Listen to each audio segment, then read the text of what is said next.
Hi everyone, Adrian Player here, mortgage broker in the investment property space. We're going to be talking about investment mortgage brokers. What have I been hearing happening in the industry? I think it should be stamped out, it shouldn't continue, and I don't think many clients are aware that this is actually happening. We're seeing the rise of the buyer's agent space, especially in the resi side for the last 5 years. And we're seeing the same kind of style come out in the resi investment space on the broker side.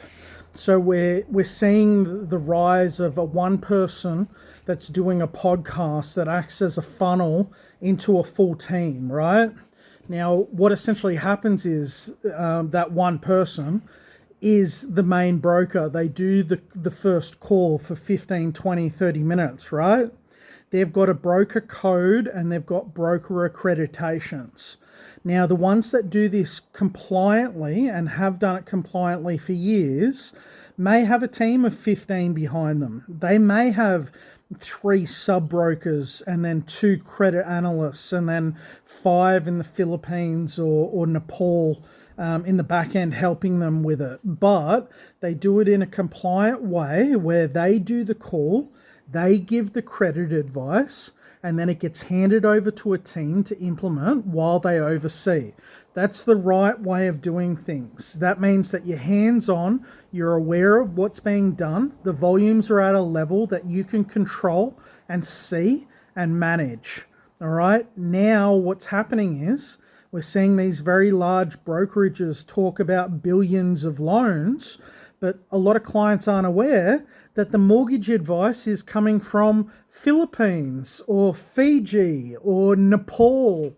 All right, and then the next question that you have to ask yourself is, are these people qualified brokers in Australia under all the rules of MFAA, FBAA?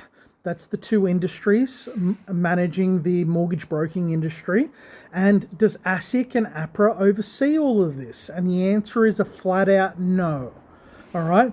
Now, you can't be offloading your duties as a broker and be remaining compliant. If you do the call and it is your client and it is your code, you have to be given the credit advice, the overall strategy, the loan notes, the servicing calc. Okay, and then if you are getting someone to do it, then it has to be someone in Australia doing the bulk of the work. And you need to be checking it and ticking it off, which a number of these brokers say they're doing, but it's not possible to be doing it at the length of the volumes that they're doing.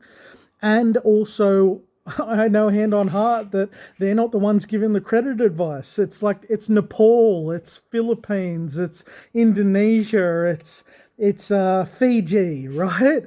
So if Australians knew, and this is one of the biggest transactions in your life and building this out, even if you trusted the broker and the team that they've built, if they knew that the broker advice is actually not coming directly from them, it's coming from an overseas underpaid admin assistant that's not even broker qualified, and then hopefully the system that the broker has built up in Australia can pick off any problems or issues. And sure, these people have seen millions in loans and are probably very good, and there's a very low attrition rate or problem rate, right? But at the end of the day, if you told an Australian client that their credit advice, so first off, the call for 15 to 30 minutes is all you're going to do with that one. Then you get handed off to a team, but everything's getting done by an overseas team that's not compliant in Australia. I think that would become a big problem. And the main thing is you're not going to see too much of an issue until you see audits and defaults and then reviews, right? Which a lot of the time is down the track. Now, you've had a number of brokers that have done really big team setups, and most of the team is set up in Australia, and they've been doing it since about 2010, and they've been in the top 100 brokers. And as far as I'm aware, like 95% of the work gets done in Australia with a team of like 10 to 15, And yes, like I use overseas assistance and supports, right? But I do all the work. I do the notes, I do the structure, the strategy, I do the borrowing power calc, and I oversee everything. And all my loan supports do is punch it. That's it. So they don't have to give advice, or they only come back to me if there's some form of error, or if the notes don't match the meeting, which doesn't match the documents, and we don't have enough buffer on the deal to get what the client wants, right? So that's what my loan supports do. So I hand off everything to them, they punch it, and then they tell me if my notes don't match the documents, because sometimes that comes in a bit short, and then we have to adjust it. But then I go in and adjust it, all right? A number of these large brokers that are coming out with these big podcasts and these massive teams, they're not doing the credit advice. They're not doing the loan notes. They're not doing the structure and the strategy.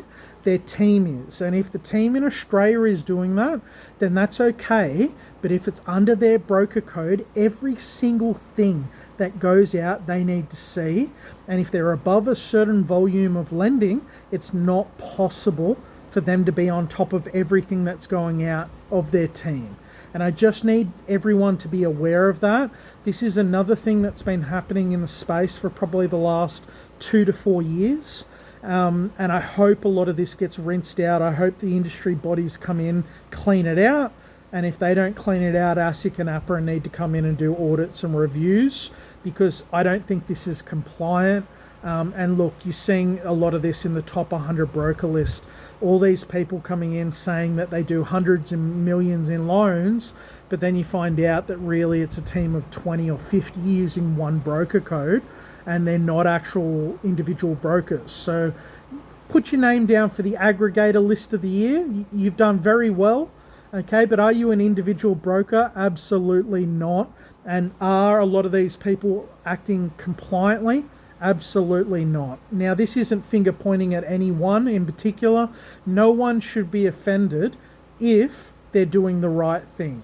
The ones that are offended are the ones doing the wrong thing. And as far as they're aware, no one's saying anything, so that's why they're doing it. All right? And these things need to be called out, because this is happening at the end of a 5 to 6 year residential bull run where property prices are starting to come back now, and clients are starting to come under stress, all right? And these things need to be talked about. I don't like those kind of setups. I don't think they're compliant, and I think that they need to be out of the industry. What do you think? Send me a message if you need any help. All right then, bye.